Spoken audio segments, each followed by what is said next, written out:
Shalom sahabat inspirasi. Firman Tuhan terambil dari Mazmur pasal 26 ayat 3. Sebab mataku tertuju pada kasih setiamu, dan aku hidup dalam kebenaranmu. Rama seorang pengusaha yang sukses. Usahanya berkembang sampai mancanegara. Suatu ketika Rama bersama dengan beberapa rekan bisnisnya mengadakan rapat di sebuah hotel di luar kota dan bermalam di situ. Ada sesuatu yang membuat rekan-rekannya heran. Ketika selesai makan bersama, terlihat Rama membereskan alat-alat bekas makan dan ditata dengan rapi. Pagi hari, ketika beberapa orang menjemput Rama di kamarnya, mereka kaget melihat tempat tidur Rama yang sangat rapi.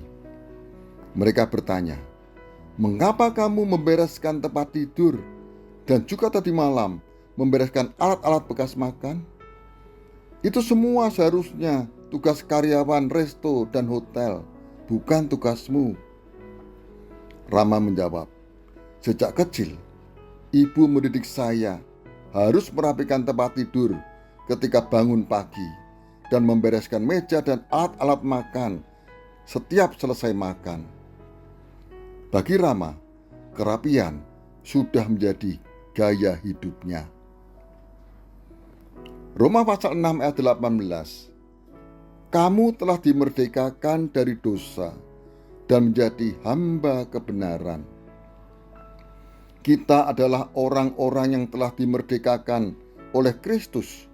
Maka hidup kita beralih dari hidup dalam dosa menjadi hidup dalam kebenaran. Hidup yang taat kepada kebenaran dalam segala situasi, seperti hamba yang taat pada tuannya.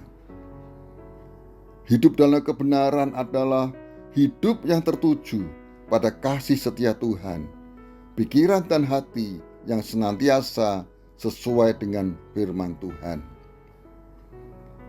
Filipi pasal 4 ayat 8.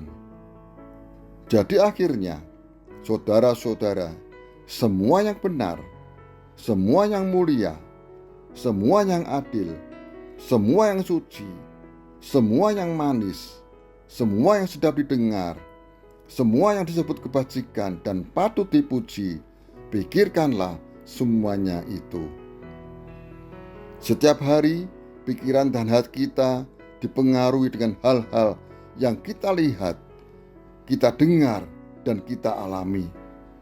Tetapi orang yang hidup dalam kebenaran akan menyelaraskan dengan firman Tuhan, sehingga apapun yang terjadi tetap damai sejahtera dan sukacita. Saudara-saudara, orang yang hidup dalam kebenaran akan nampak dalam sikap dan tutur katanya.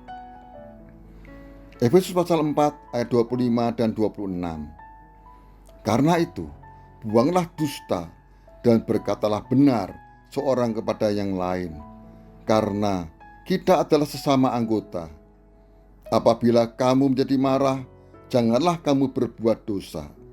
Janganlah matahari terbenam sebelum padam amarahmu, dan janganlah beri kesempatan kepada iblis. Berkata jujur kepada semua orang dan tidak dendam kepada siapapun. Marilah kita teladani Yesus yang rela menderita, mati di kayu salib, dan tidak dendam pada orang-orang yang mencelakainya. Hiduplah dalam kebenaran sehingga hidup kita menjadi berkat bagi banyak orang. Mari kita berdoa. Tuhan Yesus, kami berterima kasih untuk teladan hidup dalam kebenaran. Kami rindu memiliki hati dan pikiran seperti Yesus yang setia melakukan firman Tuhan di segala keadaan. Ampuni kami yang acap kali lupa dan hidup menuruti keinginan pribadi. Roh Kudus, pimpin kami untuk selalu hidup dalam kebenaran. Terima kasih Tuhan. Dalam nama Tuhan Yesus kami berdoa. Amin. Tuhan Yesus memberkati.